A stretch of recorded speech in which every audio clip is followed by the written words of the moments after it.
Hey YouTube, Johnny B64 here. Today I'm going to be telling you guys my personal picks for the top 10 Yu-Gi-Oh! Decks of May 2013. I do one of these once a month, just kind of to look at the meta and show where I think it is.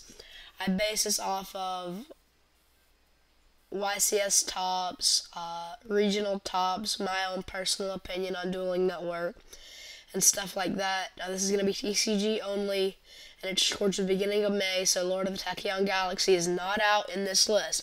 Let me remind you, whenever I'm making this list, Lord of the Tachyon Galaxy is not out, although the Hidden Arsenal 7 is, because that's never I'm recording this, so don't get mad if it's not exactly what you wanted it to be. At 10th place we have Frog Monarchs.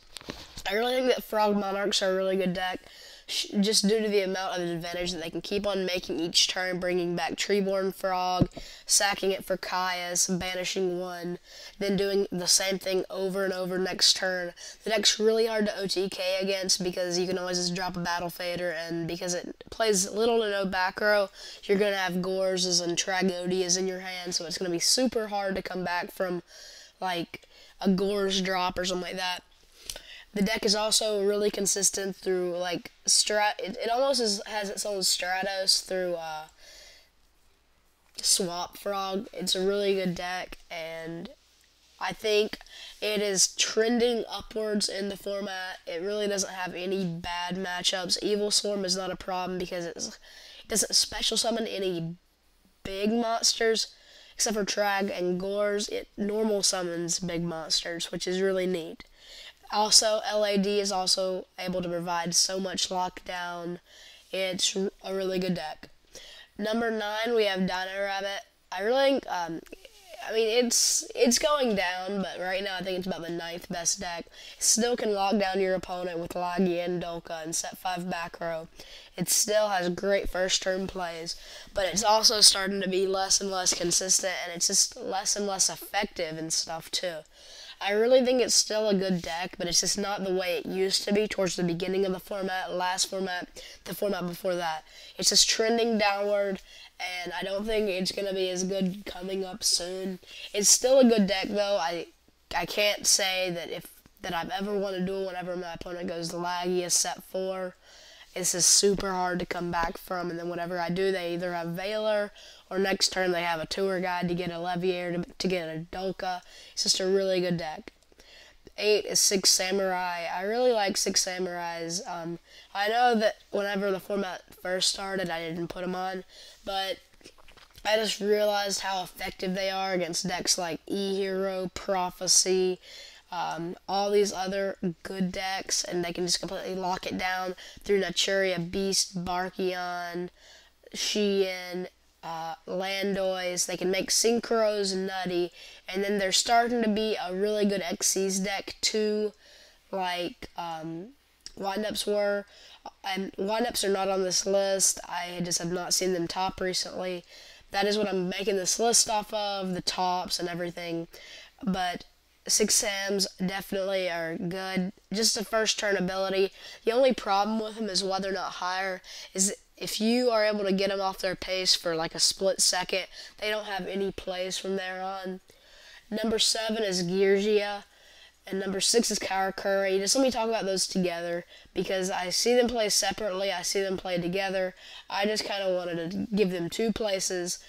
You could really put them wherever you wanted it to. So, the thing is, they're both really good. They lose to the same thing, Cyber Dragon System down, but everybody knows that. They're both, Karakuri and Geargia are both very OTK decks. You need OTK in them, especially Karakuri. I don't think you can even win unless that. They both have relatively good lockdown due to Karakuri. It can make Beast and Barkion with ease. Same thing with Geargia.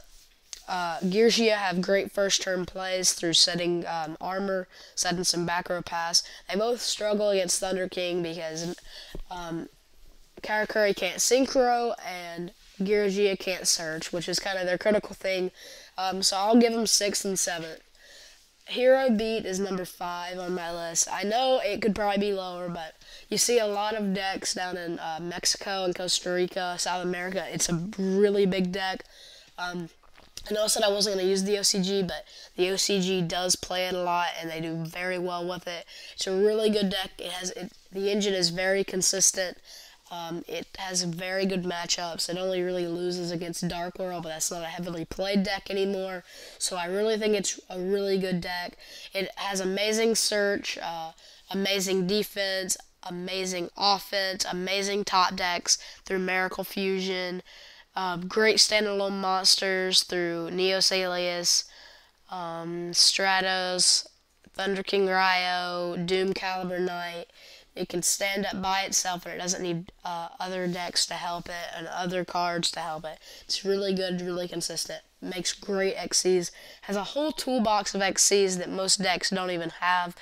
Like all these warrior type, Blade Armor Ninja, Hero, Champion Excalibur to OTK, really, really fast. It's a really good deck. Fire Fists are at number 4. I really like Fire Fists' format. They're really consistent. They kind of do what Inzectors did 2 formats ago. They summon Bear, they pop their spell and trap zone, they destroy a card, they search some more, they get damage in. It's just so good. They make really good first turn plays through like Rabbit, search, get the double Vorturator overlay, make Tiger King, search out a Fire Formation Tinky, search out a Bear. You're basically set up to win the duel from there. Third place, we have Prophecy. Now that I think they're still a really good deck, I just don't know how good. Definitely in June, this deck is going to be the nuts with Spellbook Judgment Day coming out. It's going to be insane. It's still it's a really good deck right now. It's consistent. It's still expensive. Secret searches out like everything in the deck. Has its own Gates of Dark World. It gets over like everything. It has its own Stratos. It's a really good deck, and I think it's gonna get only better. At second place we have Evil Swarm. I'm kind of going out on a limb to pick this one because there hasn't been much tournament results with it. I know that it is a great deck and it shuts down so many decks this format. It's not even funny. It alone is making Mermails have to go back to the old version of playing the Genex Undyne build, which kind of is actually funny, just that a deck that good can change the way an entire deck is played. It is only going to go up whenever Lord of the Tachyon Galaxy gets released, whenever it gets new support. And right now, the best deck is Mermaid Atlantean. This may be a short-lived thing. I could see it going down to maybe third once Lord of the Tachyon Galaxy comes out, but as of right now, it's unparalleled.